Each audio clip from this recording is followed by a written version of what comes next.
Cameras live, and we're ready? Yes. All right, awesome. We're gonna call a meeting to order. It is 4:03. And we do not have a quorum yet, but we're good. Public comment. Is there anyone in the audience who would like to make a public comment? Okay, having none, we will move on to regular items for discussion, consideration, and/or approval. Item 1, presentation, Public Safety Building, Priscilla Rodriguez, Chief of Police, or Brian Mead, whoever wants to speak. All right. Good afternoon, Mr. Mayor, council members, other city staff and public. We are super excited to be here today to give an update presentation on this very important project. So with me, again, I'm Brian Mead from FGM Architects. We have Sean Brandt, project manager from Weaver and Jacobs. Weaver and Jacobs is the construction manager for the project that will start construction very shortly. And then we do have a number of our other team members on the Zoom presentation here. So just a quick audio check. I know, Angela, you were going to check a couple mute things. Laura or Aaron, I see you. Can you shake your head up, yes or no? Can you hear me? She's not shaking her head, so. All right. Aaron, can you hear me? No. But we don't want the echo, so. Yes, but there's an echo. Okay, so we can hear you when you speak, Aaron, but you can't hear me right now, right? Yeah, she can't hear me, so I don't know if there's, Yeah, if she, it's her mic, okay. just unmute her. And if, obviously I'll continue here in 1 second if it doesn't work. Brian, So- do you want her just to call you and then she can hear? And just turn off that speaker. Yeah, well, there's like 6 people on, so I can't call everyone, but Aaron, we're just gonna try one thing. Otherwise, there's probably nothing else you. I haven't tried anything. Okay, okay.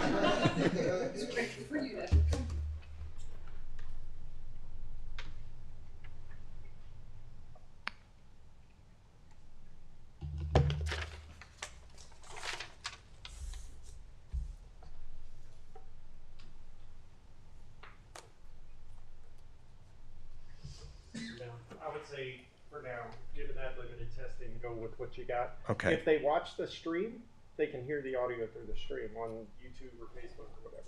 Okay. All right. Thank you. I'll just give that. Sorry for the echo. Those of you listening, you can hear it through the audio stream on YouTube Is this or laptop Facebook. speaker playing? Sorry about that. Okay. All right. Let's just get started with the time we have. So we are going to definitely have a hard stop. We know it's important, 5 o'clock, but the agenda items. So we are going to go through these agenda items. There's 4 main items.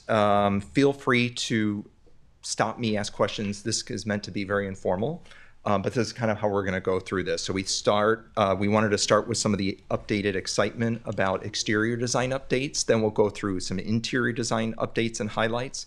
We'll give you an update on project schedule. Hey, Brian. Yes. Could you send us a link for that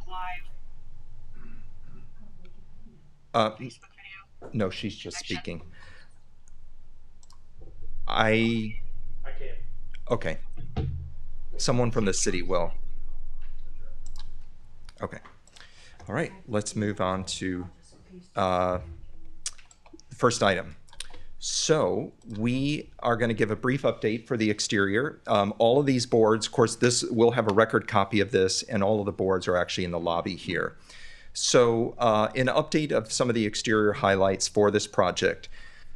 And I'll highlight, I'll try to keep it brief here, 10 minutes or so per category. But as most of you are familiar with the Kmart site now, we are having just a whole lot of improvement from the tight site that's just outside the window here with unsecured parking, no room for growth or expansion, no outdoor staff space, all of the things that are a lot of best practices in today's law enforcement facilities, courts, and dispatch are able to come to the new site here. So in the graphic, just to highlight a few things, we did want to master plan both the outside and the inside for long-term growth for the city of Bay City. So as the community grows, as the department needs change, we wanted to make sure that this is a home for decades to come. You know, we look at staffing plans typically for 20 years, but just for how important a change like this is, we often say that the investment is at least 40 years plus. Is a worthwhile investment for that amount of time. So with that master planning, just really briefly, if I point to the top, what would be the northwest corner where there's a number 1 here, that is actually master planning for a third curb cut and driveway out to Avenue F in the future with a few more parking. So if you ever were going to expand more staff or more services into some of the shelled out unfinished space and that needed more parking, there's even a master plan for increasing some of the parking at that northwest side and even another driveway in and out of Avenue F. There's going to be a nice front lawn where all of that asphalt is today. So if someday there was even more public amenities, plaza spaces, things that wanted to be designed out there, it could be. But for today, we have, you know, the basic parking needs, the unsecured public parking that'll be for courts, for training, for meetings. That's all in the front of the building. And then for the first time ever for Bay City, we have a true secured and safe staff lot. So all staff, police, courts, dispatch will be in a well-lit, secured staff parking lot that is kind of a backward C shape that wraps around the north, the east, and the south sides of the building. There will be a generator on site that will cover most of the building. That's number 14 here at the top, if you can see my mouse. There will be a safe and secured multiple staff entry points. So there's a safe staff entry point for court staff at the south, where it's where my mouse is, and then there's another staff entry at the north for dispatch and police. There'll be even safe, secured outdoor plaza space if they wanted a picnic table out there. The front of the building will obviously have those features for a civic facility, such as the flagpoles, the important memorial bench, which I can almost see out the window here. That will be relocated to the new site here, right in that plaza. And just a whole lot of improvements. I mean, even the neighbors that are in the subdivision to the back, there will be a unified, consistent property fence that not only will be 7 to 8 feet tall to give the police the security, but it'll give, because I even drove by there before today's meeting, and there's a tree down over one part of the fence. There's some of the fence is broken. So just to give a very consistent, unified fence along those 6 property lines, you know, will be part of this project as well. So a lot of great improvements and investments to this block just south of downtown. What you can obviously see, if I move this out of the way, on the bottom is, actually it's cut off. I don't know if there's a way that, what I'm seeing, oh, there we go. That's the full screen.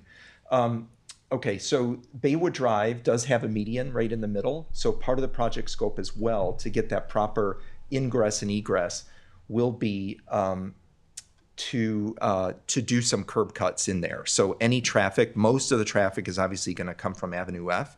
So anybody coming in going eastbound and then wanting to turn north into the public lot will be able to go right north into that. And then of course there'll be another curb cut right in alignment with the staff entry gate. So there will be 2 staff entry sliding gates, which are numbered 17. So any authorized staff with a key fob or card reader access will be given access into that secured lot. So that's a high level of some of the exterior design improvements. So that's one of the kind of the 4 big agenda items. So before I go into each one, maybe I'll pause for a second just to see if you have any immediate questions now before I go into the next category, which will be interiors. Or of course you can save your questions till the end as well if you want to do it that way. So, but that's an overall highlight for the exterior. Of course, the big box that was Kmart, you know, the roof will be replaced. Some of the bracing along the perimeter will be reinforced because we do want to meet all of the FEMA hurricane requirements for the wind zones here in Bay City. So there will be reinforcements that are done. And of course, the old Kmart blue marquee is coming off and being replaced with a new security vestibule. Why would we need a future pull-in right there on Avenue F? So I'll give a quick response, and then Chief, if you wanted to add on as well. One of the best practices for any law enforcement facility is to try to have two exits or egress points to two different streets. So when you think about an emergency, or if there's flooding, or if there was a barricade or an accident or blockage on one street, you often just want to try to minimize any of those kind of unknowns or threats. So originally we thought, okay, Baywood Drive would be one of the access points and Avenue F would be the other. So that is a best practice. Now, when we did our value engineering, back at the end of design development, we thought, well, there are already access points and parking and driveways that are much closer to Baywood. So it was literally just one of those minor compromises to say, even though a best practice would be to get to an additional new street in case Baywood was ever blocked, or if there were power lines down after a storm or something. But it was deemed by the whole task force back, I think it was right before Christmas, that for now, I think there was almost over $100,000 savings maybe with all the improvements with curb, gutter, the driveway, and those extra parking. So I think that's, for now, they deemed it was worth the price savings to just go with the two curb cuts on Baywood Drive. Does that help answer the question? Okay. Any other questions? So that would be the only entrance right there on Avenue F. That's correct. Yes, so there's the Subway restaurant right there. And today the asphalt just all kind of bleeds and flows. There's really not even very clear delineation between the where the Subway stops and where the asphalt for the Kmart continues. So yes, phase one would be a true demolition of all the asphalt, and there would be a true landscaping along that property line. And it would look all like grass, but again, someday, if that entry drive wanted to be added and more parking needs for when the shelled out space is about 4,000 square feet, so about 10% of the building is going to be shelled out. But that 4,000 square feet someday could be more offices for different, city staff. It would be more staff and more parking. So if and when it's needed, that could be added. Any other questions on the site right now? We can always come back to this, but I will move along to going over some. Okay, actually with the site, since we're talking about site and exterior, wanted to use just a couple quick exterior images of the project since we're talking about site. So two things are, again, it's a master plan for future things to come. So that number one was future to come. An axial sidewalk is kind of a betterment or an ad alternate. So depending on how important it is to get a sidewalk directly on axes with the door, that's a betterment that is showing up in this rendering as well. So here's your view straight from Avenue F. You're seeing that front lawn, which used to be the asphalt. That would all be a soft approach to the building. And then you're seeing the old cement block is going to be repainted. And then over 60% of that on the front will be reclad. So there is a recycled material product that will be in the front of the building that will give that whole new image for this public safety center. You'll have windows beyond just the Kmart windows that you had today. This rendering I know is a little bit dark, but where these awnings are, there's big windows under each of those. So there's 7 on each side. Those all start up at 6 feet above, floor. So if anyone was walking close to the building, they would never be able to look in to an office of an officer or someone in municipal court. So that was another safety feature to kind of have that security there. So nice high windows for security. We have all of the storm protection, all of the panels, all the products will meet the wind resistance that is needed for this region of Texas. You can see the communication tower that is poking out back there by the communications wing of the building. That's about a 35-foot tower that will be there. Again, it'll just be a wonderful civic presence for town. You'll have logos for police. You'll have logos, the scales of justice for courts. A lot of great branding and identification for this welcoming new facility. As you turn onto Baywood Drive, as you're starting to drive towards the front of the building, here's another view as you start to get a little bit closer. So you see that view. And then after you park and get out of your car and approach the building, you'll start to see some of the details of the painted block that's there, some of this warm wood tones of the material that's going to clad most of the building up to 10 feet. And then this is what we're calling our public safety kind of building entry marquee, which is giving a really good sense of identity and wayfinding for the building. And then this is the entry vestibule that will be the double layer of doors for security and for access. And when it's raining and wind and weather, you have that protection there. So those are the exterior views.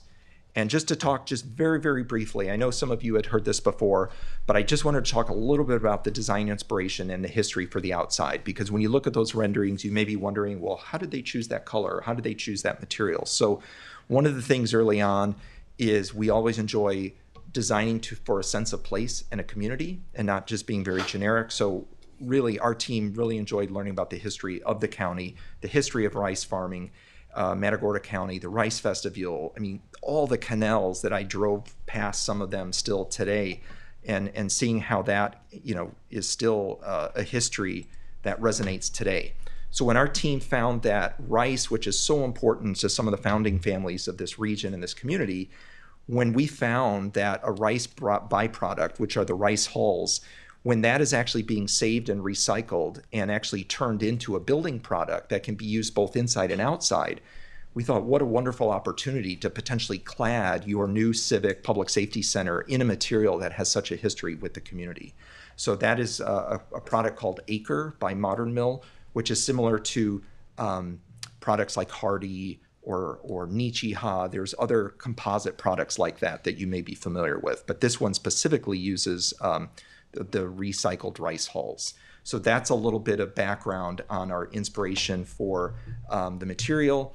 And then even the 14 windows on the west facade that face that afternoon sun, we do have an L-shaped sunshade that will be on those 14 kind of civic windows. And that the pattern, this is another one which is not the exact pattern, but it will be L-shaped like this image on the right, and the pattern will actually be like a grain of rice. So just following that detail, that theme, that history of the rice will be a rice pattern that will be on the L-shaped sunshades on the civic facade. So just a little bit of history about our sensitivity to outside design. Obviously, all of the grain elevators around the community have such strong forms and masses in their cylindrical forms, in their circles. So the circles, we found a place for some circular geometry and light fixtures and skylights in the building inside, which you'll see here in a minute. So that's something that we're very excited about, to bring that connection with the geometries of the vernacular in this community. So with that, just doing a quick time check here. So moving on to category 2 now is the interior design highlights for the project.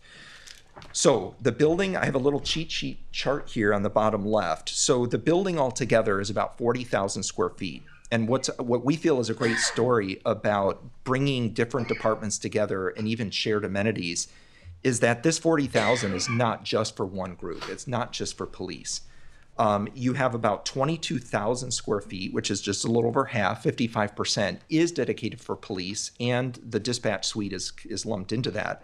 But that's only about 55% of this story, of this old Kmart. About a quarter of that is shared amenities. So you think about all of the staff and even the community when invited in is going to be able to share almost 10,000 square feet of this facility. So there's going to be training/community room spaces that have never really existed before that can accommodate up to 80 people in a classroom style. And that's the green that's right in the middle. That's over 3,000 square feet, I believe, just for that space alone. You're going to have a shared fitness that any city employee, and especially those in the building, can use. So the police staff, the dispatchers, the courts clerks or court staff, they can all use a shared fitness room, which is the green that's right here where my mouse is circling. That's another shared amenity. There's going to be shared break rooms. There's all of the shared, the up-to-date, latest state-of-the-art IT infrastructure, mechanical, MEP. So all of that is about a quarter of the building. And then the dedicated municipal court, which is everything in that reddish color in the bottom left, that's about 11% of the total building. And then future build out, which are those two white boxes. One is next to courts and the other is just south of the green fitness room. That's about 10% of the building. So again, 4,000 square feet will be at the ready with generator backup, with all the latest storm protection for 4,000 square feet of future growth. So whether it's courts or police growing, or whether there's some other city office staff that want to someday move from this building or somewhere else, it's just a great story that, you know, this project is not just accommodating for now, you know, today's needs and today's staff, but it's definitely looking for future growth and for even other groups to move into the space. So that's kind of a highlight of the plan. I went through, you know, the shared spaces is all the green, courts is red, and police is pretty much dispatch, is dark green. So dispatch is another really great story of this project. It had to meet the ICC 500 requirements. So with the wind, it obviously has to be up and running during a major storm event. So this was actually designing a box within a box. So even though we inherited the old Kmart shell, we're actually demolishing that rectangle of slab that's right under the dispatch and the cot room and all of that. That'll be new thickened slab, new, I believe, 10-inch thick concrete CMU walls, and then a 10-inch concrete deck that'll be poured over that. So you will have a bunker-like, very, very protected box within a box, which will last, you know, for decades to come there. So that's another improvement for that interior.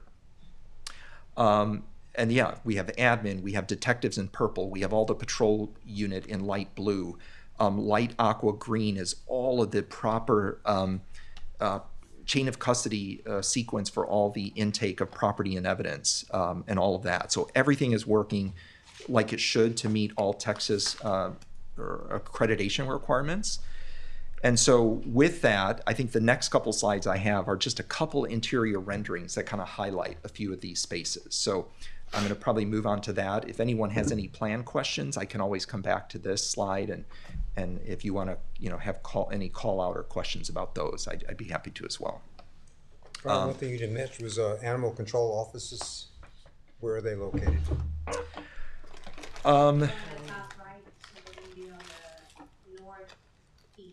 Okay. Thank you. Yes, I know. I was going to zoom in. I couldn't read the label, but yes, they are there up in that northeast corner as well. Fire marshal, I believe, is here in the purple. They're technically not, I know, CID, but they are also in here as well. And then we actually even have a 3-bay Sally port. So the dark gray that's at the bottom, those of you as you drive by the old Kmart know that there are 4 vehicle bays. So we modified one of them to be much wider to handle an ambulance or a bigger vehicle. So there'll be one bigger one and then 2 smaller ones. But those can be, you know, if they're having to do upgrades to a radio or just some quick service of a vehicle, or if you're bringing in a detainee or informant for questioning, you can pull the vehicle in and shut the door safely. If you ever had to process a vehicle for some evidence or fingerprint dusting, we even have what we call a secured evidence processing bay, which is that far left bay. And you could bring a vehicle in there, close the door, and do all the proper vehicle processing, which again, they cannot do today. So just all of these things that meet the best practices that are going to be able to be done in this facility. Any other plan questions right now? Okay, so I'm going to go on to a couple renderings and highlight where those are. And I can always go back if you want to know where that is in the plan. So the first render is the police record. So that's as soon as you come in the shared lobby and turn to the left going north, that is a shared police records lobby.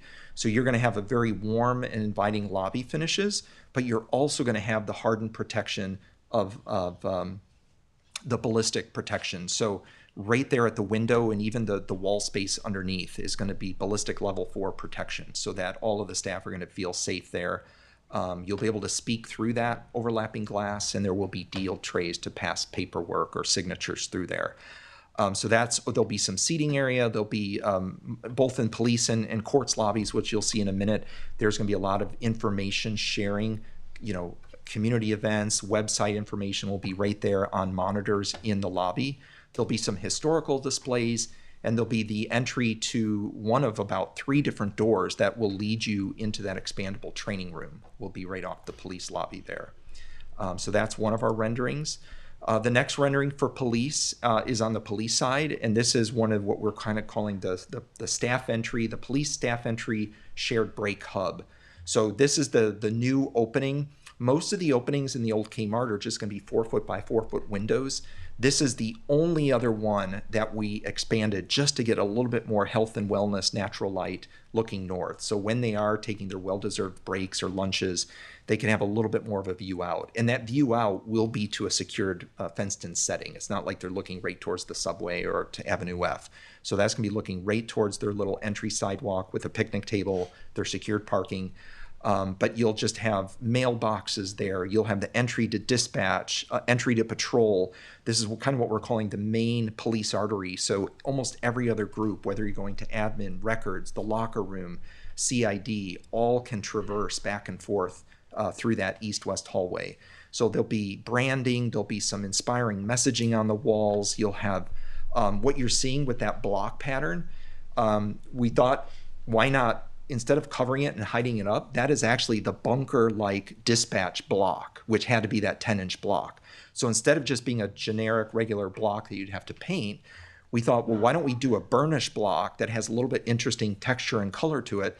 And that block, which you need for the durability of the wind resistance, will actually be the final finish. So it's just kind of trying to do more with less. Instead of having another layer of finish, having that storm shelter for the dispatch actually be a feature element right there in the building.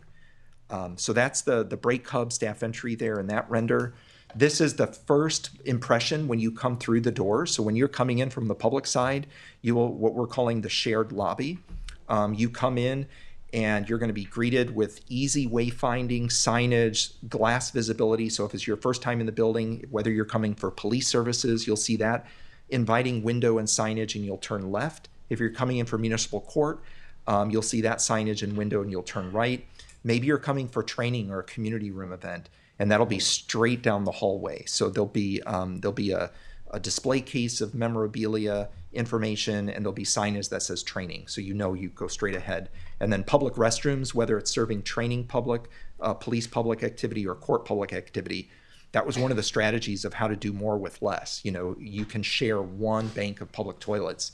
Whereas today you have the courtroom, court building is across the street, so they have separate public restrooms. You have police that has separate public restrooms. So it was just such a great way to have a shared kind of public hub here in the front of the building. And again, the messaging, if you didn't pick up on it, the 4 concentric rings of light, or those ring circular fixtures, are kind of reminiscent of the grain silos and their geometric pattern throughout the region. And the 4 ceiling panels are those same rice hull panels as well. So made from the recycled rice, and then you have some of the circular geometries that are influenced by the vernacular. So that's another render. And then I think this might be one of our last renderings. This is a view from that expandable training room. So this could be for police training, this could be for any sort of city training, this could be for holiday events, where if you wanted to have holiday celebrations for city staff, if you want to have promotion ceremonies, if there was ever a community event, these are all properly designed with growth in mind, flexibility, a lot of table and chair storage rooms. So if you want to reconfigure it 5 different ways, you don't have to just nest the tables in the corner. There'll be proper storage. There's even a plan for a future divisible partition. So if you wanted to have 2 40-person sessions going on at the same time, you could. Or if you wanted to open up and have one large 80-person event, you could do that as well. We even figured out all the door sequencing. So there's plenty of egress doors that just open to the public side. If there were a fire and you have to go through a back door, you're not going right into a very secure police or courts area. You're actually going into like a service hallway, like you'd find in a shopping mall, where you're going into kind of a service corridor that would just lead you directly outside, and it would not lead you to any critical police space. So that is, and then, sorry, we do have, of course, we have 2 more courts images. So the courts clerk, it's almost a mirror image of the police lobby. So if you come into that shared lobby and turn right, you'll be greeted by another very similar palette of warm materials of that warm wood-like rice panel, some nice warm colors, some little accents of metals for some of the vernacular, and then the same ballistic protection where we have all that glass protecting the court clerks and ballistic protection in the wall beneath them. There'll be proper queuing for security on court days with the bailiff, the magnetometer, one-way flow in and out. So all of that will be safe leading to the courtroom. And then speaking of the courtroom, we do have a courtroom that tried to balance many things that we've worked with for over a year now with Katie and her group, where we tried to balance, like the whole project, we wanted to be frugal and practical, yet give just enough sense of dignity and honor for the activities that do happen in this building. So having a courtroom that's a little bit bigger, capacity-wise than what they have today, that's going to allow for plenty of room for all, whether it's someone in a wheelchair, whether it's these theater-style seatings that really demark the seating, having all the potential for more room for the gallery area, for the prosecutor, the defendants. If and when there is a jury trial, there's just a lot more room, which is a lot safer. It'll have the technology built into it, which is just a challenge with today's current court and small size. So again, that courtroom and all the supporting court functions for the court clerks, their little break area, storage, file storage, conference rooms, that is all worked into this, which you saw, that was about 11% of the overall building was for courts. And with that, I think, so that's the end of section 2, which was all of the interior highlights. So before I go into section 3, which is just a brief high-level project schedule update, I'd love to either stop for a minute if you have any other questions about interiors, any of the renderings, or if you wanted to ask anything about the floor plan, I'd be happy to go back. Question. I don't have any questions. A lot of thought went into this, a lot of thought. And I know you had a lot of input from staff, and we appreciate that because we're going to do this once and we're going to do it right. And I really like the way it looks. Well, thank you very much. Yes, it's been a year plus of so many meetings from Mr. Mayor, from you to the task force, council members, all the people, the staff, the user groups. I couldn't say it more, that it is really a group effort. I mean, we do not do cookie cutters, force feed a project. I mean, we hope by the end that this becomes your building for your community. So thank you for that. Okay, so section 3 of the agenda item is a very brief project schedule update. And of course I have Sean here as well. If there's any, we'll kind of keep it high level, but obviously we kind of doing a little preview run with Scotty. We just wanted to keep it really simple here because we are getting very much towards the end of the marathon in terms of design, and we're about to launch into that really important construction phase. So today obviously is the 23rd. We're heading into a few week period here where between us, the task force, and Weaver and Jacobs, the construction manager, are doing a continued review of the guaranteed maximum price, which is the GMP. So we are reviewing that, we're reconciling it, making sure that all the elements of hard cost, soft cost, anything involved in this project is going to be under that important budget threshold. So that's going to be a couple weeks here. And then we know by the 14th, as we get ready for the actual GMP that will go into the board packet, that'll be ready, in a few weeks. We are thinking then, just to give the task force and everyone, a good number, especially knowing we have the 4th of July coming up and the holidays, we just wanted to give enough time where people really felt like they had a say in any final reconciling of like, well, which ad alternate should we take? If we do have a little bit more, do we take this option, that option? So that'll take a few weeks. And then at the end of July, we will then have the contract approval board meeting aligned with the July 28th meeting.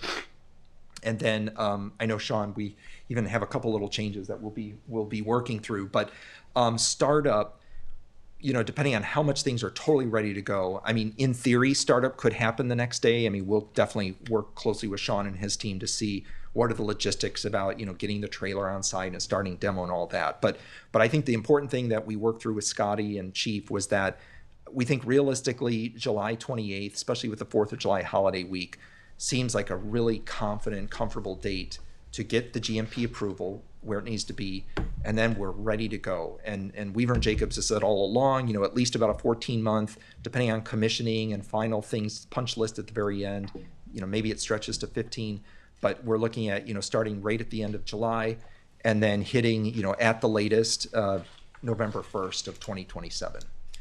So that is the very, very high level update. And then this was the only other slide we had for agenda item 3. And it's just one of many, as you can imagine. You know, any construction manager will have the very detailed Gantt chart that kind of collapses everything, and then it breaks every week down. And of course, I didn't want to show you every week that Sean and his group have been mapping out. But the highlights is that, again, everything that's in the bidding to 100%, you know, we're working through that and doing all the reviews. And then construction, like I said, will start July 29th. And then we have, you know, they've started to break down when are you going to start with, you know, interior walls, MEP, finishes, substantial completion.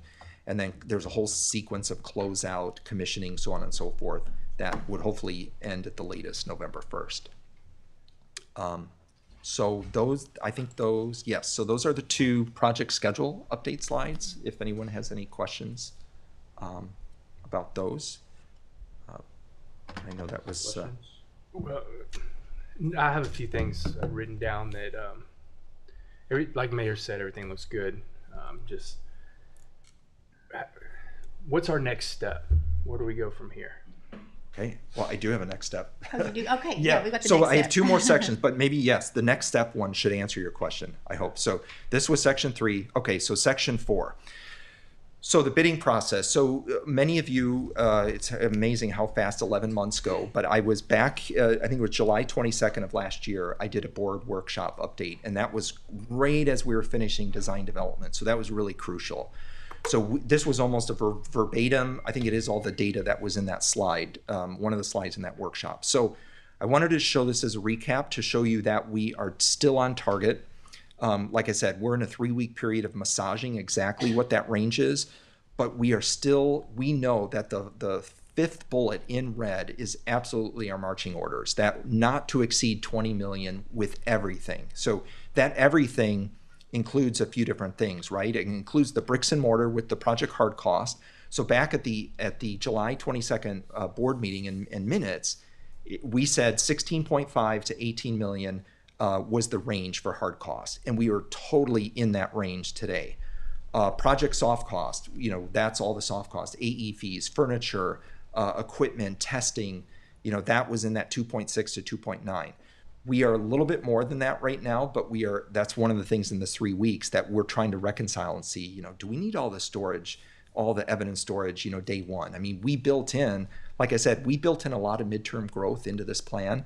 And some of that was, you know, sometimes 200% growth in storage for evidence, because sometimes there's evidence retention periods and things that are growing.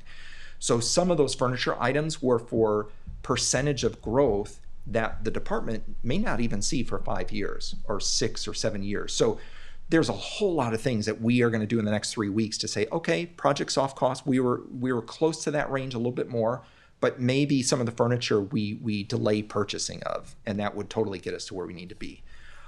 City contribution costs. Scotty has said for, you know, a long time now that there's a few things that definitely will be part of that city contribution cost. So site acquisition that happened a while back.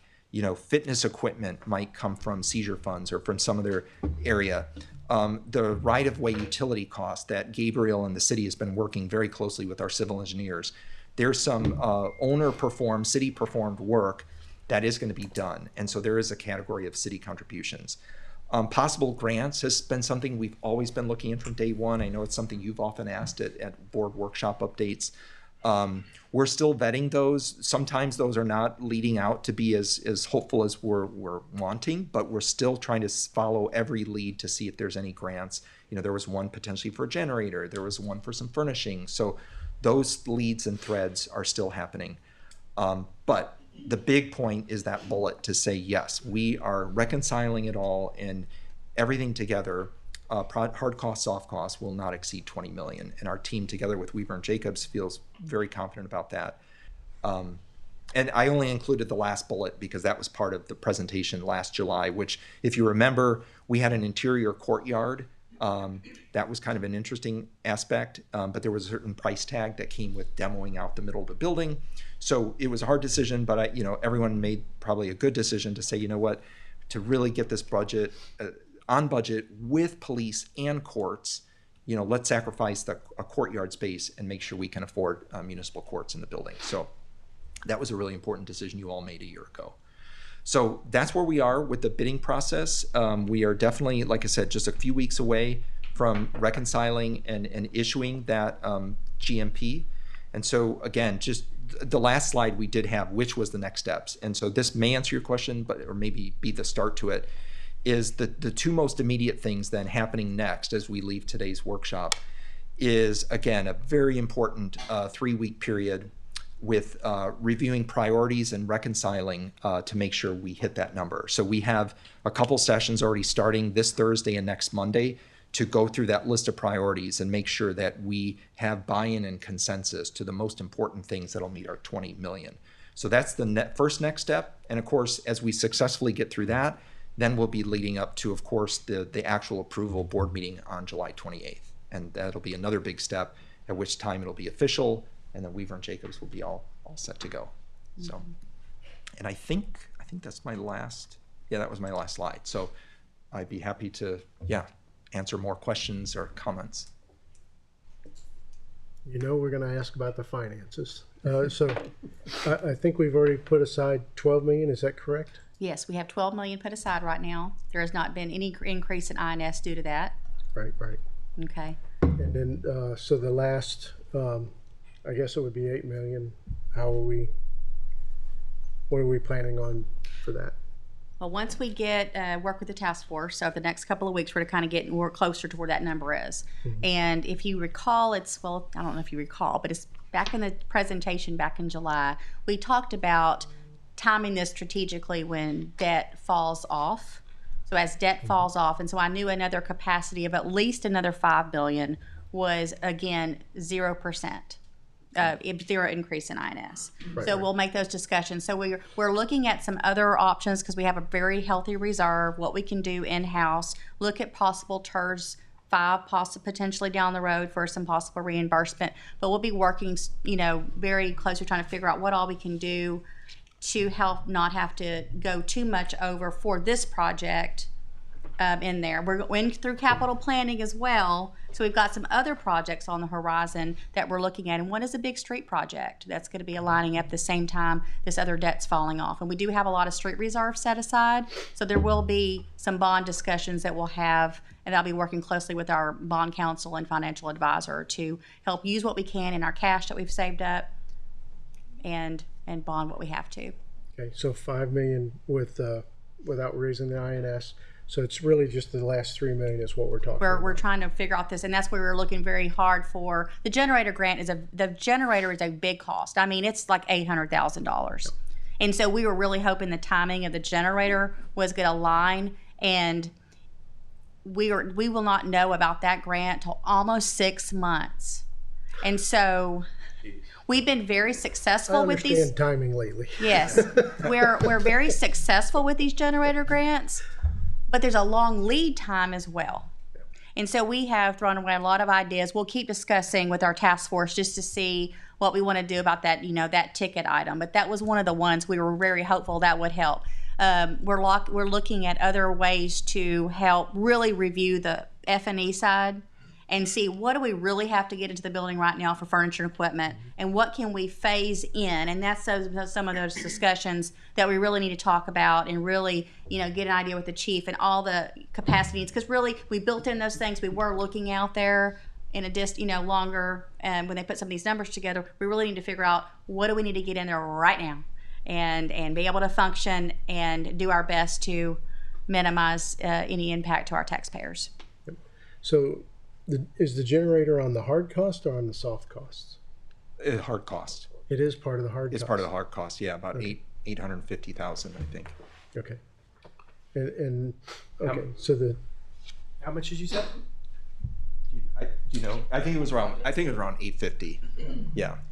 And that's 12, I think Sean was at 12 to 14 month lead time. So as you know, that's one of the first things they would order when they start in August. And if we don't know on this grant until 6 months later, you want to open a building with a generator for all the backup for dispatch and all that. So it's just that timing issue that is we're looking at every option. That's been the big hot topic, is trying to talk about this generator and the timing of it. And we even talked to earlier today.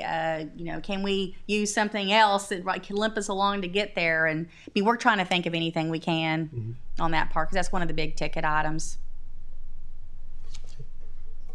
But we do have a strong task force team that's going to come in and ask all the questions and look every angle. That's why I did ask recently. I said I really want to have a little more time between the time you just got your numbers in and let us have time to do a lot of that value engineering with the group and not be real rushed to the first meeting in July, and wanted a little more time to work back and forth with the contractor. I did speak with Brant Jacobs on the phone, owner of the. Yes, I talked to him for a little while, and he really agreed. He said this is a great we're not really moving construction because the demo wasn't going to start until the last week, which was Monday in July. So I really wasn't changing the construction schedule, but it gave us some more time to really go back and forth with the team and the contractors, really checking and reconciling those numbers. Well, I do appreciate trying to keep the INS down there like that, or at 0. 0 is a good number. I agree.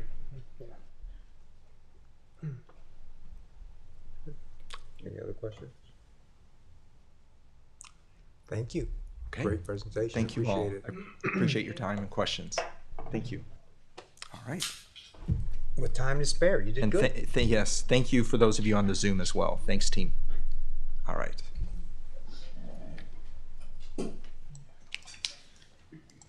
Do we want a little break, or do we want to move on to the next?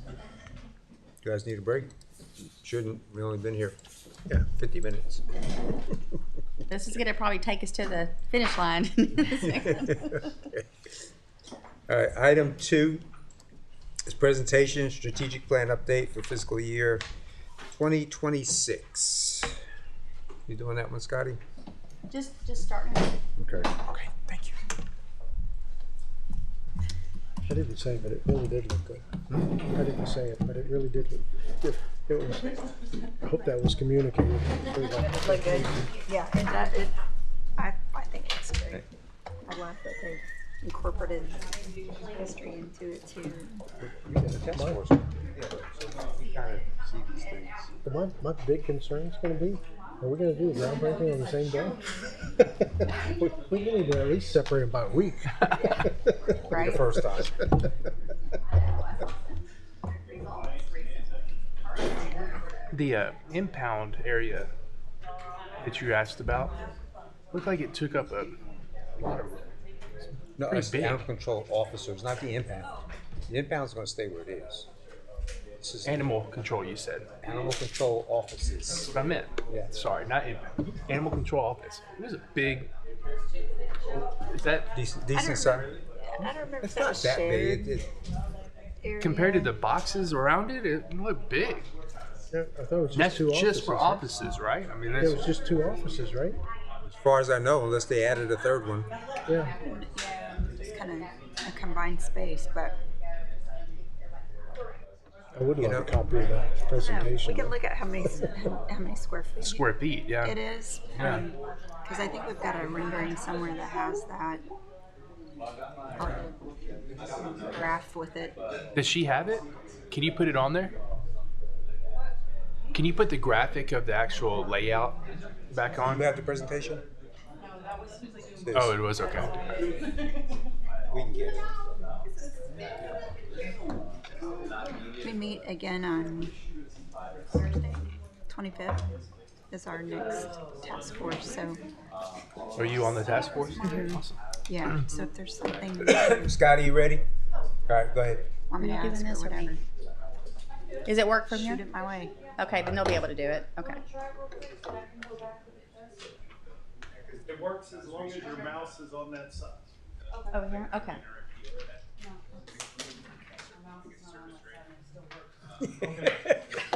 Don't move your mouth.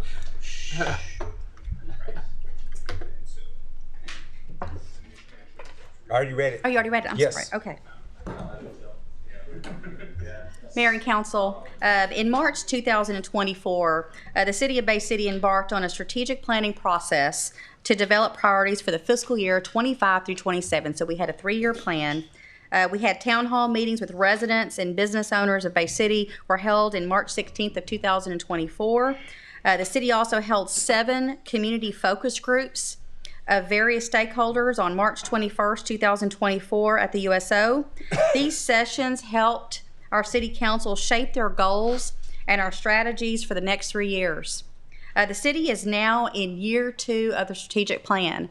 And so tonight we just want to celebrate together and show the progress of where we've come from the goal adoptions until we are now. We did this same similar presentation in June of last year. That was our first year, and this is our second year. Our managers and directors are all here in the room, and they've put in a lot of time putting this together. We will post all of this information on the city's website for our citizens so they can go back and look at the progress. We will have 1 year left in this 3-year strategic plan. We are embarking too on another plan, and that's our comprehensive master plan. And so we did hold off when we did a strategic plan update this year, kind of in February, just to kind of review everything and not really extend our plan out until we knew kind of where that comp plan was going, so that we can kind of come back together after that with our citizens and have more input. So I'm going to go ahead because it is kind of a longer presentation, but we are going to move through here as quick as we can. But again, tonight's focus on where our plan is and what we have accomplishments for our fiscal year 26, or what they believe to have finished by the end of September. So the first one, again, this was our mission, vision, core values. We did develop new core values this year. That was our integrity, excellence, and transparency. I'll say when we adopted this was 2 years ago. Our goals are safety and community appearance, community and civic engagement, infrastructure focus, planning and development, culture and recreation, and operational excellence. So this was our goal 1, safety. Our goal statement was to enhance safety and community appearance. We had some bullets that council and citizens helped shape here. Pursue city and county partnerships that mutually benefit our community. We wanted to enhance our fire and EMS services. Create development agreements or incentives to attract businesses that complement the needs of our community.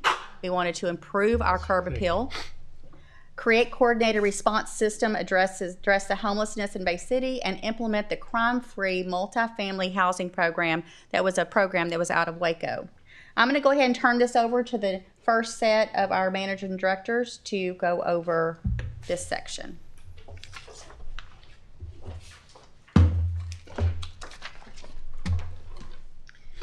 So as you see, what we have on our first slide is going to be a lot of the different projects that we did to cover the safety and community appearance, which is going to be the animal control. We created that animal control task force to address the stray animals and repeated issues. With strong community input, we developed that updated policy for the community. This has been a really true partnership between the department and our community to create this animal ordinance updates. This has been a true partnership within that department. Also, we equipped unmarked units with AEDs, 11 of them. So every patrol car currently has an AED in there. That's going to be the defibrillators that are used when they respond to emergency services. A lot of the times, and I want to say probably, if I had a good figure, 60% of the times we get there before EMS does. So we're able to save lives if we can, and we also have them there for our personnel as well, if that were to occur.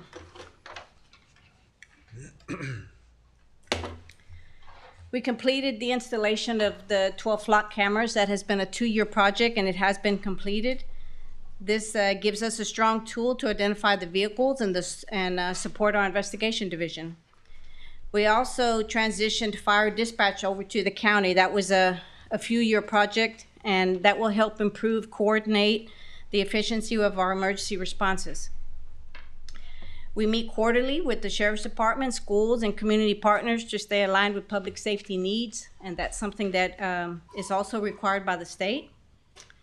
And because of our proactive narcotic enforcement unit, 250 cases and over 207 arrests year to date, with a 35% increase in narcotic cases to help reduce the drug activity in our community. So we're really proud of that.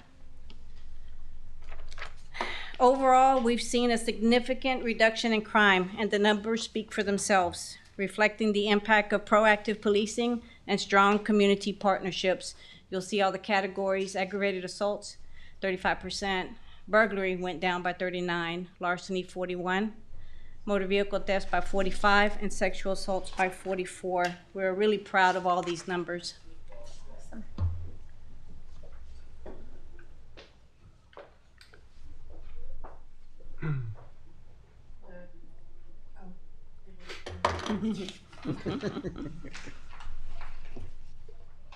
Our residential safety inspections by the crime prevention team also allows officers to work directly with the residents and the community to identify safety risks and provide practical ways to better secure their homes. It's a proactive approach that I was talking to the city manager about that a lot of people are probably not aware of, but this also helps prevent crime, building strong community relationships, and it also improves homeowners qualifying for reduced insurance rates too, if we can get these the citizens to ask for this to be done at their residences or their businesses. We launched our we will be launching our second annual Junior Police Academy in July. This is building positive relationships with our youth and investing in the future of our community. Through banking and business safety trainings, we're partnering with local businesses to prevent crime before it happens. Our Take Me Home program remains a priority, educating families to register loved ones with disabilities so that we can respond more effectively and safely when needed. And through some of the initiatives that we do, like Holiday Safety Awareness, it's In the Street Texas. It's a partnership with the state of Texas. We continue to promote safer driving and protecting lives in our roadways. Here's a picture of what we normally do every year.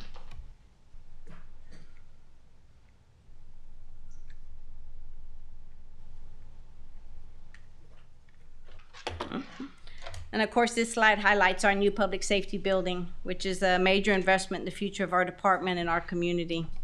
This facility will provide modern space, improved technology, and the resources needed to better serve our citizens. It will house both the police department and municipal court, improving efficiency and collaboration.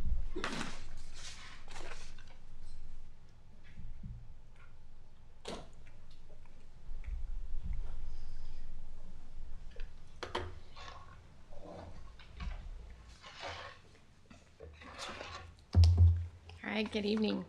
So phase 2 of our fire hydrant PM program kicked off last week. Started off with data collection and the fire flow testing. But again, this year, like we did in phase 1, we'll target 130 hydrants. In addition to the flow testing and data collection, we'll have them sandblasted and painted in accordance with the NFPA standards. So far this year, we've replaced 8 hydrants. We have another 9 with our contractor right now. And I do anticipate additional hydrants as we start through this phase 2 that we'll have repaired by end of September.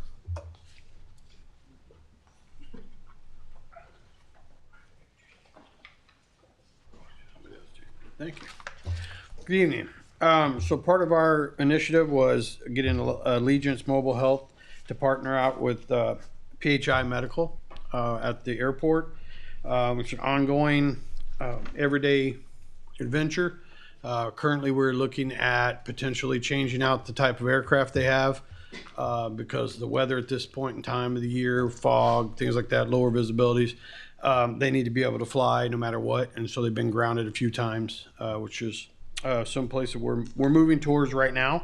And the crew quarters, the crew can't be more happy about that.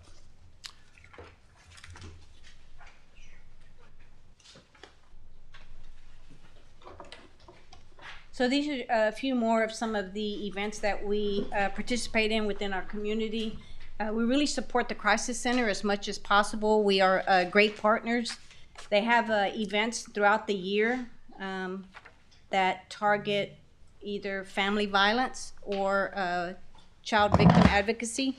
So that is something that we do work together with them. And they also have a other office in El Campo, so that we do also travel to the El Campo area whenever we're working together with them in these programs.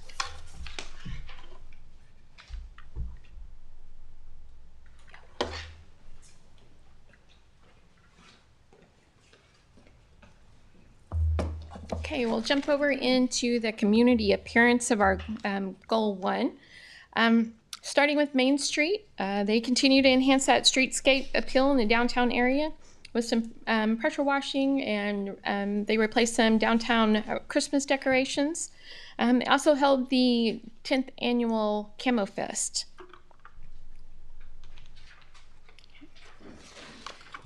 All right, the Main Street facade grant was increased to $10,000. From October to May, over $18,000 in funding has been approved by their board. And TERS 1 Downtown Revitalization Grant was created. This will assist the downtown corridor, not only exterior, but also interior repairs. Some of those code violations that may be out there. What was that again? The, Oh, they yeah, showed that picture because it's under violation? not intentionally, Oh. but it shows that it's an example of one. God, what's the update? Do we have one? We're in the process. We've been working with that property owner. So it did come through the last planning commission, so Oh, they did. it did. Excellent. Yes. So there's some maybe there, huh? We're working on it. Yes, sir. Good. You will All right. see progress. Okay. Our Parks Department's been hard at work updating and adding landscaping at several facilities across the city with the help of several of our community partners. City of Bay City is now a full affiliate with the Keep Texas Beautiful. Thanks to the hard work of Kelly Pinuit. Got to throw her out there. She's been hard at work on that. This provides the city access to training, educational resources, grant opportunities to further enhance not only the curb appeal, but also recycling efforts in our community. And Keep Bay City Beautiful is partnered with our recycling center to collect plastics to receive those free park benches made from recycled materials.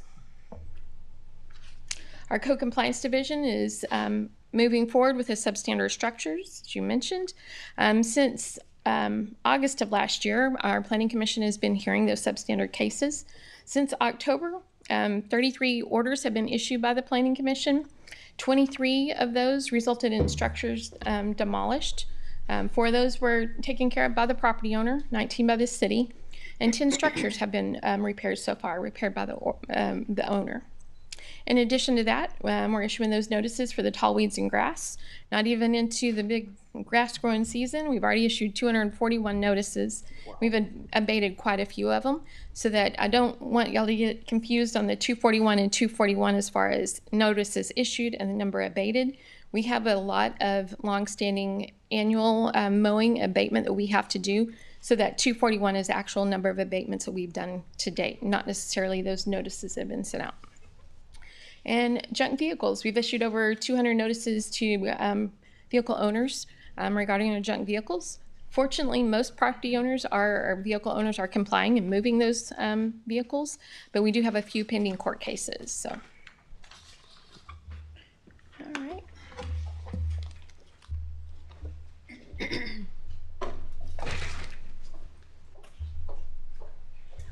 All right, we're going to move on to goal number 2, which is our community and civic engagement.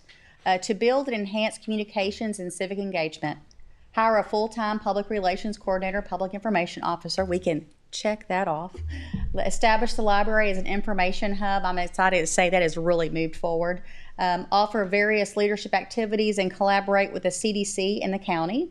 Promote enhanced information technology services and host at least 2 community meetings per year. We have definitely been doing that and hitting that mark. I'm going to turn this over to Samantha.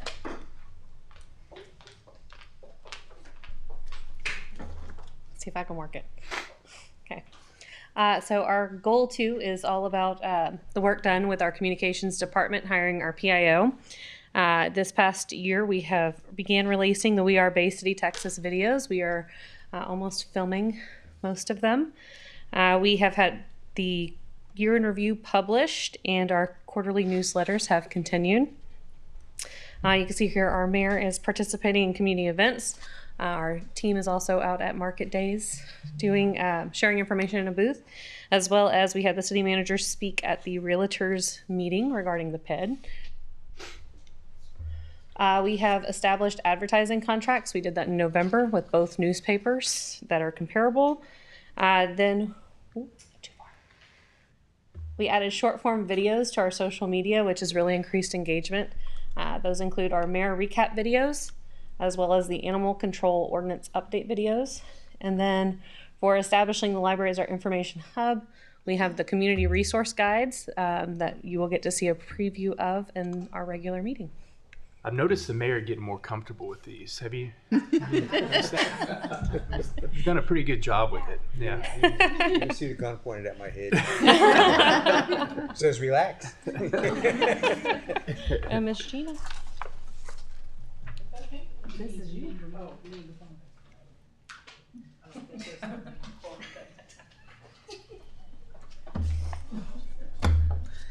They volunteered me. So as we continue with goal 2, we had provide enhanced information technology services. As you all know, that was the audio and video tech upgrades that we did in the council chambers. We were able with that to start streaming to various social media platforms, which I think was in the next year's goal that we have already checked off the list. We have added digital signs here in City Hall for communications. We have hosted 2 community meetings.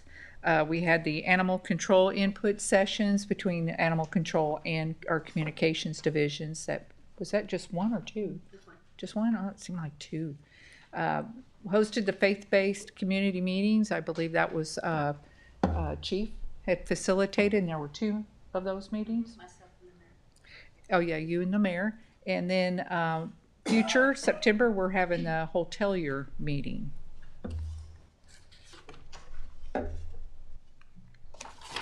I've noticed just since I've been on council, just how technology enhanced we get all the time. And it's really awesome to see the little short videos and stuff that we post and the mayor's videos. That's awesome. Yeah, it's exciting times. We're really moving forward with the technology. And streaming to the various social. really helps. Streaming our meetings as well, for sure. Yeah. Even in time since I've been on this last year. It's huge steps. I was supposed to move this one, so we didn't keep jumping back and forth, but I forgot. So then we've also had the Youth Advisory Council. We have been hosting interviews this week. They are expected to start meeting in July. And then Parks and Rec also has their upcoming sessions for their master plan. How many applicants do we end up with for the youth? We have 13 and we're doing 11 interviews. 13 total and 11, we're interviewing 11 right now. Awesome. Is that about the same or up or? This is the first time we've done it. First time ever. This is first Ever. time. We were excited getting I think out. that's- We were excited with 11s. Yes. This is our premier This is youth the advisory first council. time we- Good. I think that's okay. pretty good, our first time around. Some awesome applicants. Yes. That's great. Thanks, Mayor. Awesome applicants. Thank you. So continuing on in community and civic engagement, municipal court had outreach to the schools where they discussed traffic safety regarding bikes and car seats. As you know, we had Santa's fly-in story time at the airport. That would be James Mason's favorite day of the year. And then plus some other, we got supporting community junior entrepreneur. Was not aware of that one, so that one's even catching me by surprise. Is that the police department or the mayor? Supporting our youth. Yes. Continuing, we had the Touch a Truck cross-department event led by Parks and Rec. We've been doing this for a while, and this is always very, very popular. Especially the kids love seeing all the SWAT equipment. They really do. Then we had National Night Out, Ride to School with an Officer, Coffee with a Cop, Shop with a Cop.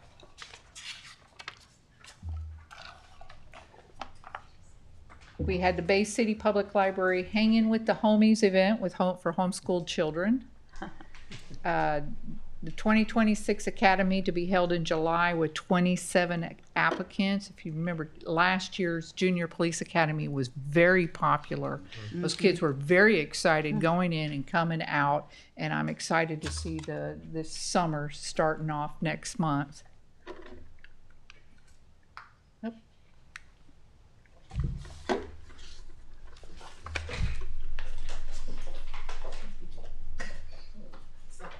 Okay, our goal 3 was keep continuing on infrastructure. We know that's going to be a goal almost every year going out, is focusing on infrastructure. I did ask staff, as we have gone through a lot of the infrastructure work, they will kind of move through some of these items a little faster and touch on the highlights. But this will all be available online, but through our capital input sessions and continual public works updates, there'll be a lot of things that you'll see on here that you've been seeing pretty regular. But develop and implement a street maintenance plan that prioritizes based on consistent methodology and communicated to the public. We have worked on that and produced that online. Implement master drainage plans as funding permits. Lots of drainage projects are underway soon. Identify, prioritize, maintain, and repair, replace aging city facilities and equipment. Continue exploring water system improvements and manhole rehab as funding permits.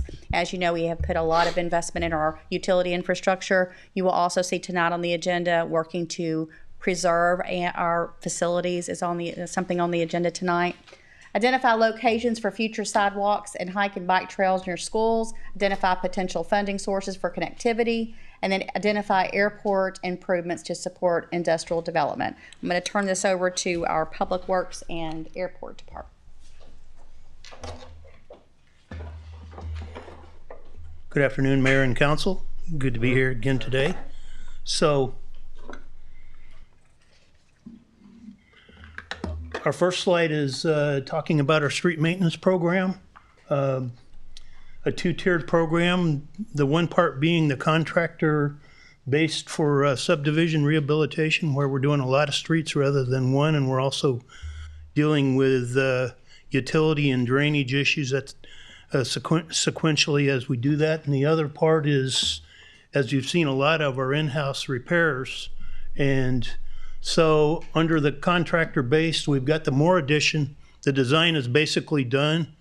We're going to go out to bid here this fall, and I think we're looking at probably trying to use bond funding. I know I'll be working with Scotty to sort through those numbers as we get closer to that point. And then we talked a little bit about the Highland addition during capital planning, and we're actually going to hold back on doing the street rehab portion until probably next year because of needing to move the water lines from the rear easement to the street. In our in-house repairs, we have last year's projects listed. So far this year, we've completed 4 small street sections. We've got 12th Street from Moore to Avenue C pending. That's next in the queue. And we've got some work we want to try to do at Latoul Park. You've got the map of the Moore addition off to the right, as well as a couple pictures out at Latoul. Here we have more in-house pictures of Live Oak and Boring Streets, and the map of where all these different improvements are. And as you see, they're spread all over the city, so it's not like we're just focused on one area. Both 26 and it also shows next year's. Herb, when are we going to get back in right here, Latoul Park? This fall. This fall. Yeah, we've got one section we really want to do, and that's leading up to the second entrance exit that goes out on 35. So it's a pretty good amount of paving that we want to do, and then the rest we're kind of waiting on what happens with the rest of the park rehabilitation from a park perspective. So you've got Latoul, you've got Gilbert, and you've got Cypress Streets. This slide reflects from October of 25 through May of 26 the number of different kinds of street repairs we've done. And some of these are just actual street repairs because of a bad section of street, and some of it's based on utility cuts. I'd also point out 880 potholes patched to date. and we've done more this month too. And also the last bullet there talks about the number of signs and traffic control devices that we've either replaced or changed out. A lot of them were losing reflectivity, so we're trying to change them out to bring them up to current standards. And I will be followed by Gabriel. Good evening, Council. So let's get into the drainage projects. Like City Manager said, we have quite a few that are either underway, that are being developed, or in applications being reviewed. So all this revolves around our stormwater management plan, which is currently underway, and identifying projects and finding funding for them and planning that out across a long span of years, because these do take a long time to secure funding. So starting with the ones that have been awarded, the Mitmod drainage improvements, that's broken up into two areas that we've discussed. One is currently out right now. Well, there's currently one out that was bidded, and the contract's being worked, and construction should start in about a month. And that's over on South End, Area 19. Then Area 14 is Area 14 is improvements within Cottonwood Creek. That's still in design, but that will follow Area 19 or Area 14 shortly. And then the city stormwater management plan funded by the FEMA Hazard Mitigation Grant Program. That one is doing an existing conditions assessment of the flooding conditions in the city, and then staff sits down with the consultant and reviews and calibrates those results, identifies prioritized areas, and now the consultant is working on flood mitigation alternatives and cost estimates, and that will be one of the deliverables when the stormwater management plan is finished, which should be towards the end of the fiscal year, around August or September timeframe. Initially, it was scheduled for July, but we're waiting for an update to software to have the most up-to-date flood data. And then finally, we'll get into some of the ones that are in development, projects that are in development. Can you go to the next slide? Here we have Area 19 map, which is the Cottonwood Creek drainage project, removing culverts from inside of the creek. There was some additional funding from the other area that we can allocate for this, and you can see the additional creek bank stabilization. That's going to be looked at as one of the potential uses of those funds. Next one. And this is Area 14 on South End, drainage improvements throughout the whole subdivision, regrading ditches, replacing culverts, installing storm sewer and storm inlets. Next one. And then these are some projects that are in development or that have been submitted this fiscal year for applications.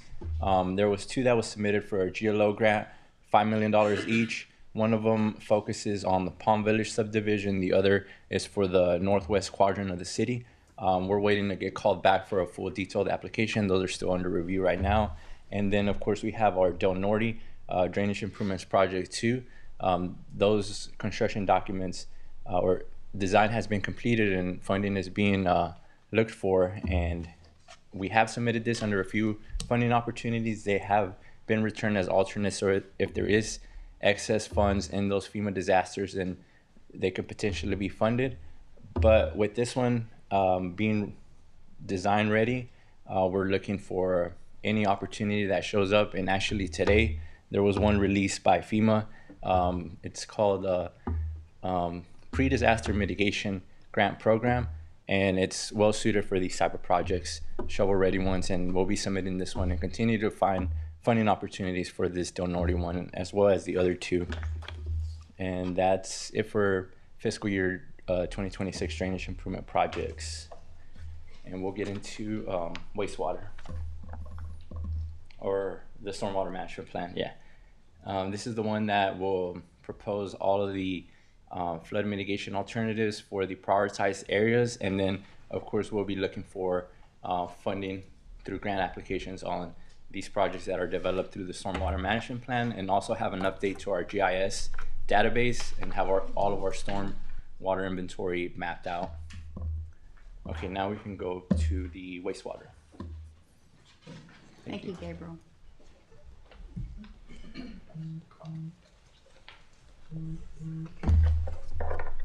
Okay, we have a lot of infrastructure, water and wastewater infrastructure projects underway.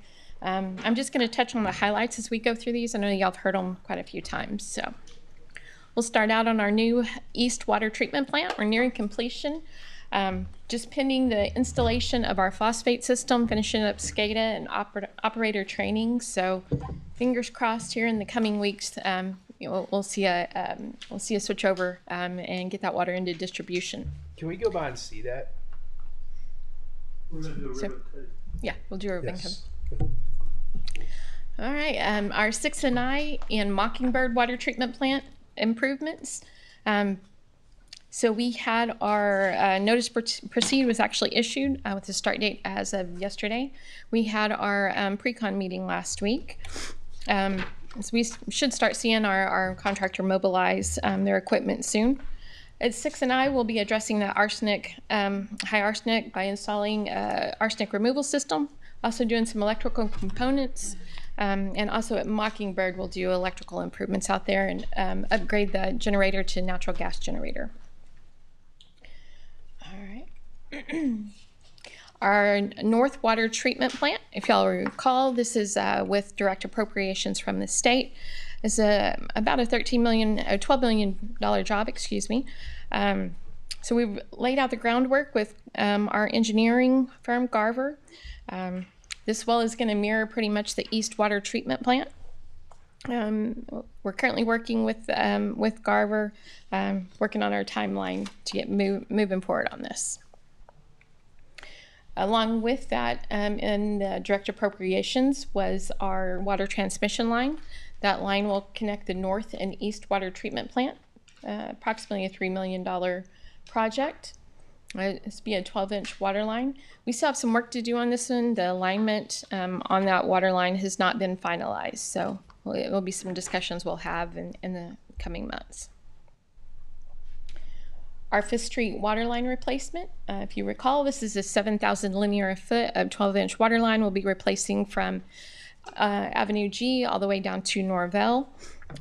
We are actually having our workshop with our engineering firm tomorrow to discuss the 90% plans. So hopefully we'll be moving forward on this here pretty quickly. Another highlight on this, we are seeking some grant opportunities for this project. Haven't heard word yet, so fingers crossed we'll get some grant monies to cover that one.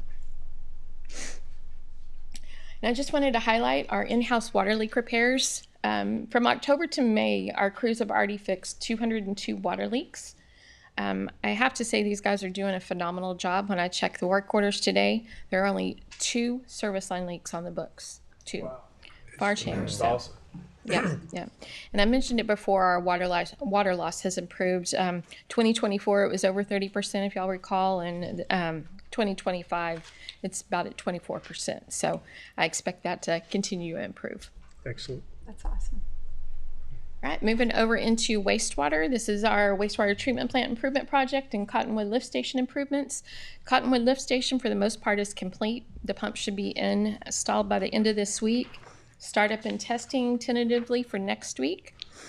Out at the wastewater treatment plant, pretty much train 1 is complete. So that's the aeration basin 1, clarifier 1, our master control center, blowers, dewatering building are all complete. It's anticipated that we'll move over to train 1. Operations will move to train 1 in August. So our operators will be running the new part of the plant while the remaining portions are rehabbed. The most exciting news, I think, most exciting update I have for y'all is our new sludge management press. Apparently, it could be up for startup next week. Oh, wow. So fingers crossed, fingers crossed. So once that happens, we'll have a huge reduction in our sludge management expenses. So nice. Excited to see that. Very cool. And finally, our manhole rehabs. So far this year, we have our in-house crews, for the most part, have rehabbed about 14 manholes. Now that they're staying on top of those water leaks so well, they've been able to switch over to the sewer side of things. In addition to those 14, we've already anticipated at least another 10 that'll be will be in coordination with a couple of our sewer improvement projects over in the Del Norte area, and also one down off of 6th Street. So we'll have some replacements and some rehabs to go along with those. That's That's all I have. Turn it over to James.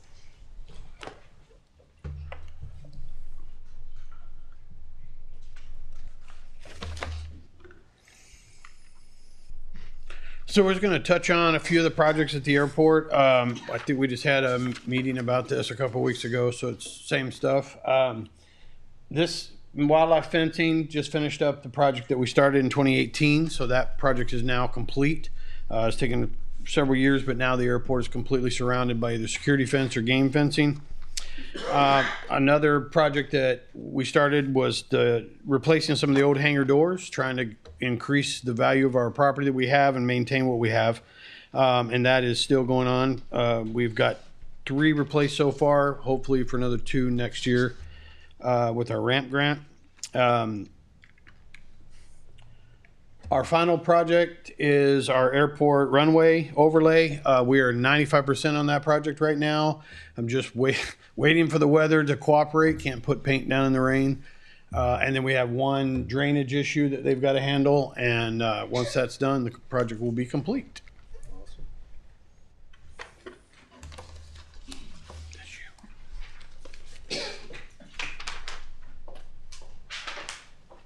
Okay, we're going to our goal number 4, planning and development. Remember, this was a very new division department that was created. We said we were going to create a planning and development services division, check, streamline our development process, repair and consider expansion of Nile Valley Road and explore funding sources, including TxDOT. We know we're right in the midst of all of that. Develop TERS 5 to encourage redevelopment. Move unwanted trust properties to tax rolls. That'll be a bigger focus in this next year. Update ordinances to match state requirements and building guidelines as applicable. We always are looking to review our ordinances and make tweaks as needed. And then improve developer process with Matagorda County Drainage District number 1. And hope we have some other things to share on that.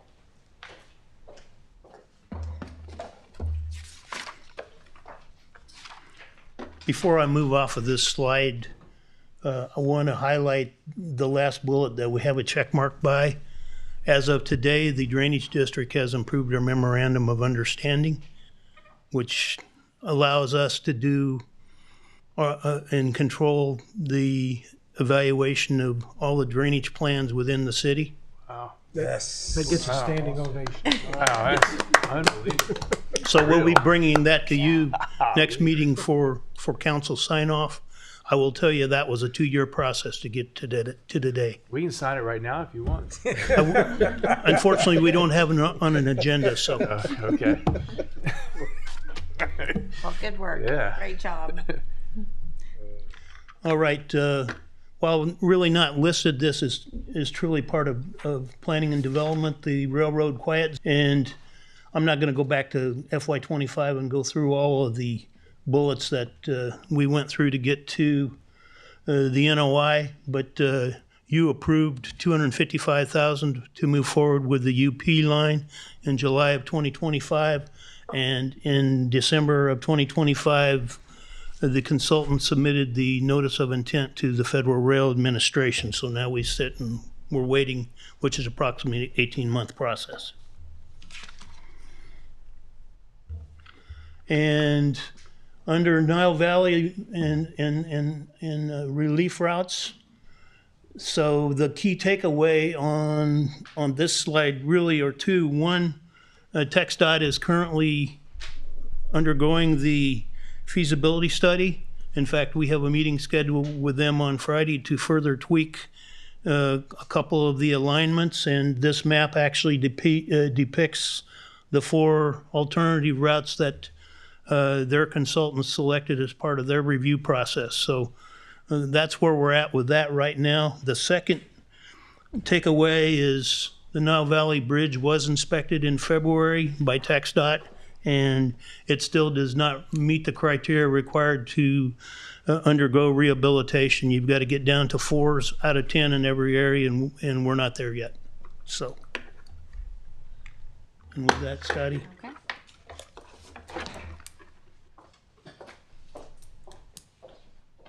Culture and recreation, our goal number 5. Provide financial support towards the CDC Regional Aquatic Attraction. Increase arts initiatives in the city that focuses on culture and tourism draws. Upgrade, consolidate, and maintain existing parks facilities as outlined. Implement this 2025 to 29 strategic plan for the library. Review and consider implementation of the new tourism strategic plan and improve our community events.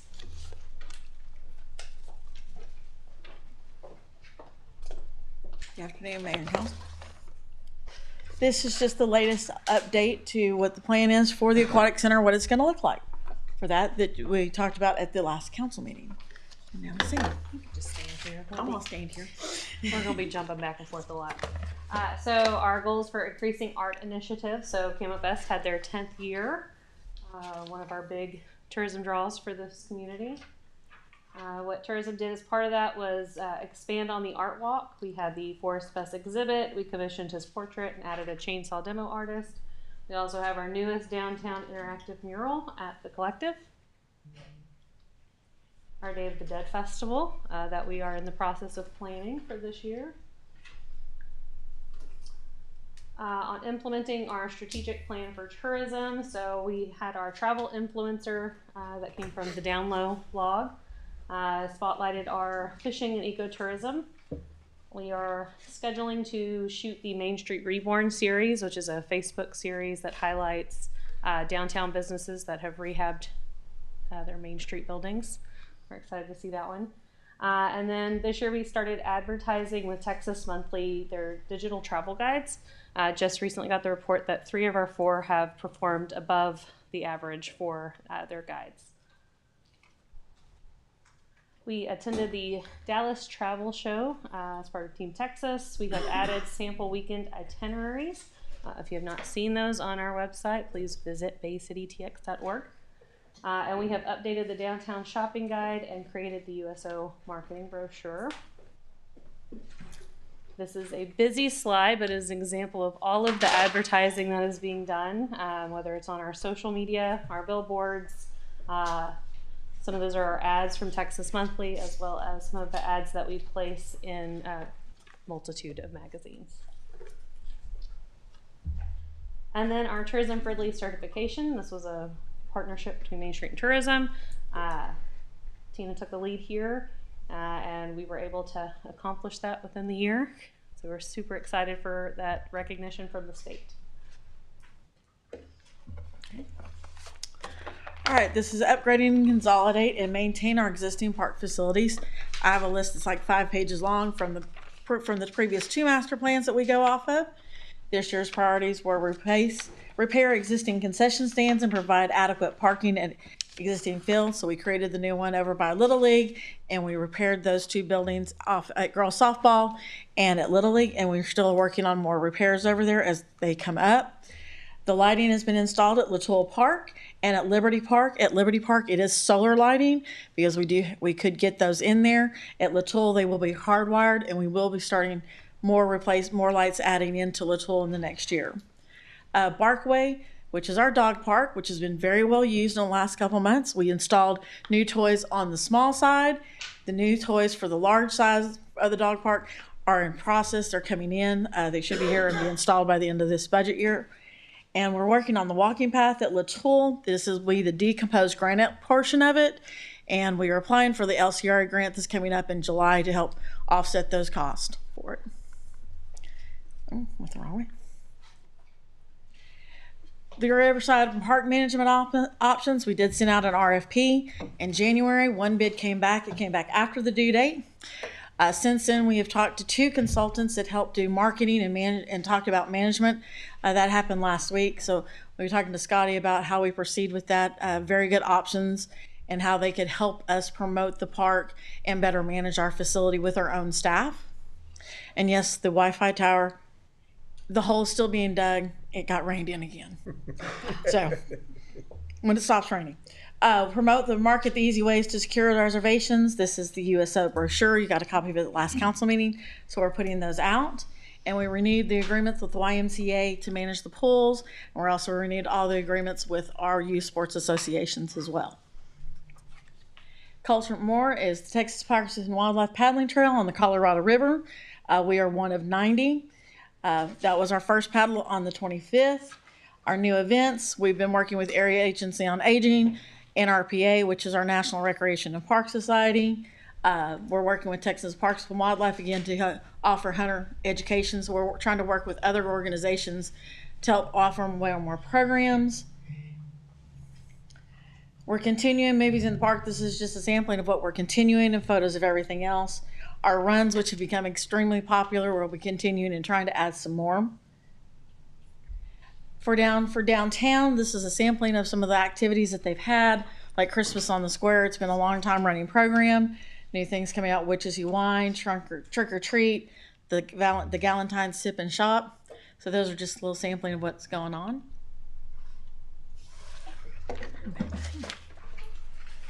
And then implementing our library strategic plan. So we have had over $50,000 through grants, donations with our partner agencies, and E-Rate to help with our different services and programs. Our Westlaw database computer is up, ready to go. We did our space plan evaluation to look at long-term planning for our facility. We are still in the early phases of that. And then we have continued adding programs based off public input, that was our strategic plan for the department. We have had 10 students who have officially graduated from the Greer Online High School. We had about 300 that came through with Cherry Elementary, resulting in about 300 new cards. We have continued our Harry Potter Book Day, expanded our Deck the Library, and revamped story times. And some of our new programs include our seed libraries, where it's kind of like a little free library. You bring seeds, take some. And chess club. And that's it. All right, we're in our last goal here, making good time.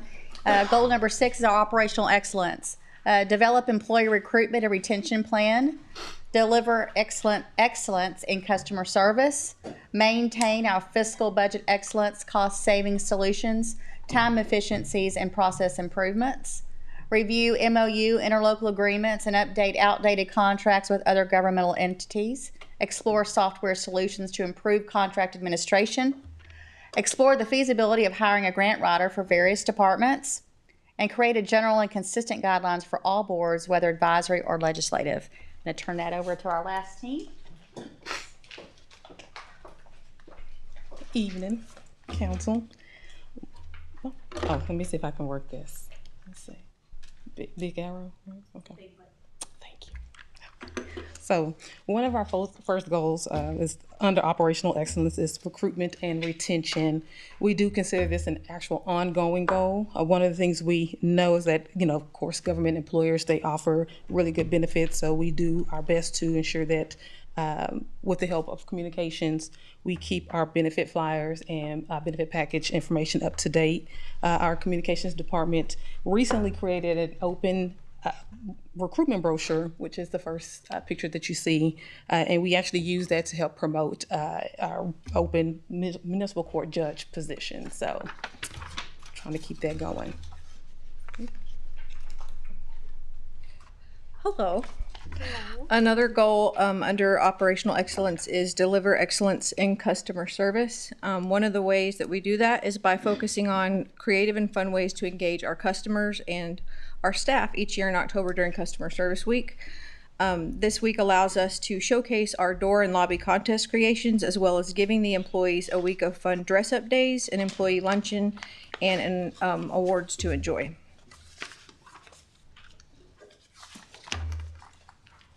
And then over the next several slides are some other examples of how our staff are being trained to provide excellent customer service by pursuing different awards and accolades that showcase our leaders, departments, and employees.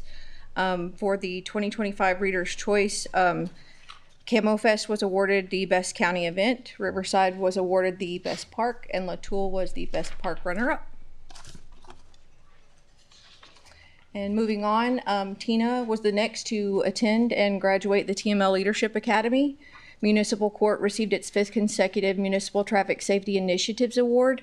Library was also awarded the Library of Excellence Award.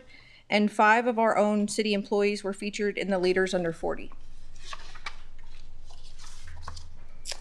And then here are some additional slides highlighting staff achievements and operational excellence through training and partnerships, including holding the accreditation site visit with Texas Main Street program to better align with preservation-based economic development standard.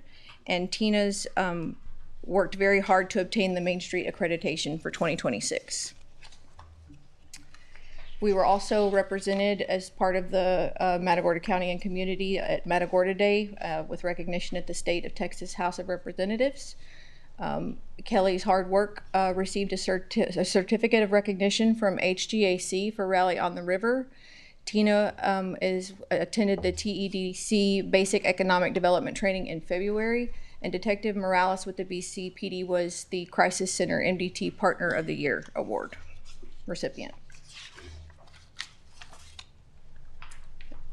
Another goal under operational excellence was the creation of general and consistent guidelines for city boards and commissions. City staff worked really, really hard to create a path and a process that everyone could follow by implementing the ordinance, resolution, and onboarding process for our different boards and commissions. And it was it provided much needed uniformity. So. To help us ensure that we are maintaining the goal of fiscal excellence, our finance department continues to make strides by being award-winning and by winning budget awards. The finance department, of course, ensures that our citizens are able to access and view our budget and financial documents by placing them on the city's website. Transparency is something that is really, really important to the city. And here, another goal we do try to exceed each year is that of cost-saving solutions. The airport saves our taxpayers over $20,000 by completing the water well house project and the high mass and obstruction light project in-house. But of course, not to be outdone by the airport, our street and bridge crew and Public Works actually saved and will save our taxpayers over approximately $1.6 million by completing all of these projects here in-house. 1.6 million. Yes. Awesome. Yes. Awesome. Okay. And of course, we also have some additional grant funds that the city that have been awarded, and we'll use those funds to help with a number of projects that we, of course, will then over time will save our taxpayers about over $26 million. So, always looking for ways in which to save our taxpayers money. So. You do a fantastic job. Yep.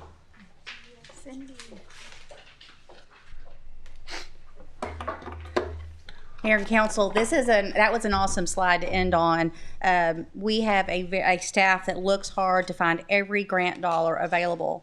Every department, they look to see what they can do in that way, and also to save and do in-house work if they can do in-house work, not just with the grants, but in-house. And this was such a great thing when council, we had this ARPA money coming to us in the past, and we said, what do we do with that? And council made a decision to invest in street equipment and look at the dividends and return of what's coming back, because our team can do things for us in-house. And that's what we're hoping for. And that is exactly what's showing up on our slides and our accomplishments in the last 2 years. If they've really been showing us a lot of improvements moving, and we have a long ways to go. But hey, they know how to do this. This is really neat when you can do your in-house street work. I hope you've seen tonight a lot of cross-departmental collaboration. I hope you can see that we're also reaching out to do partnerships with other agencies like our drainage district. I always believe together is better. So the more things we can do together as a county, as our other agencies are in there, and even other nonprofits, anything we do together is going to help us move our community forward. And we are moving into our third year. We'll talk a little later about if there's anything different in the third year of anything that we're missing or you'd like us to address. But tonight was really focused on showing the progress. It's very important. I am new being a city manager, but I couldn't have been handed over a better team. Amen. Thank you. They know how to do accomplishments. They know how to focus on that strategic plan, which is the roadmap of the city manager. They know how to get in there. They know how to make accomplishments, and I'm very proud. Yeah. Again, thank you. Thank you, Scotty. That was a great update, and I want to say thank you to each of you who presented this evening. All the hard work that you do in your teams, in your departments. Like Scotty said, the only way we can do this is collaborate, work together, and continue to move in the same direction. And we're doing such a fantastic job. Yes, we have a ways to go, but we're going to get there. Thank you. Thank you. I need to make one final comment before we close it. Okay. So I had at the upcoming budget workshop, we had noted for July 14th, the hotel, motel, and outside organizations. If council is open to it, I can poll later, but this is one really a special called meeting on that, and I'm able to actually move everything from that workshop to the July 28th. If it works out for our outside organizations, that would be doing that. And that'll just kind of help us focus, come together, work. I can work through some of the PD information and be ready for that July 28th and have a little break on the July 14th meeting and just have everything moving on to the July 28th. So I'll just make sure I've got a quorum and all those kind of things. If I decide to move, I just wanted to make sure I didn't have any kind of just objection, but we'd probably move everything to the July 28th meeting, including that would be our regular meeting too, following that. It would probably start about 4 o'clock as what it's indicating there. Sounds good. But we'll make sure our citizens and everything know and update to our calendar. Scotty, item 3, you had to discuss strategic plan and take any action deemed necessary. We don't need to do anything with that right now, do we? Correct. I have it on Okay. regular. Very good. Thank you so much. Any comments from city manager? No. Council? Awesome job. Yeah, awesome job. Very Everybody, impressive. Y'all, thank you. everybody who presented, thank you. Awesome job. With that, we will adjourn and we will reconvene.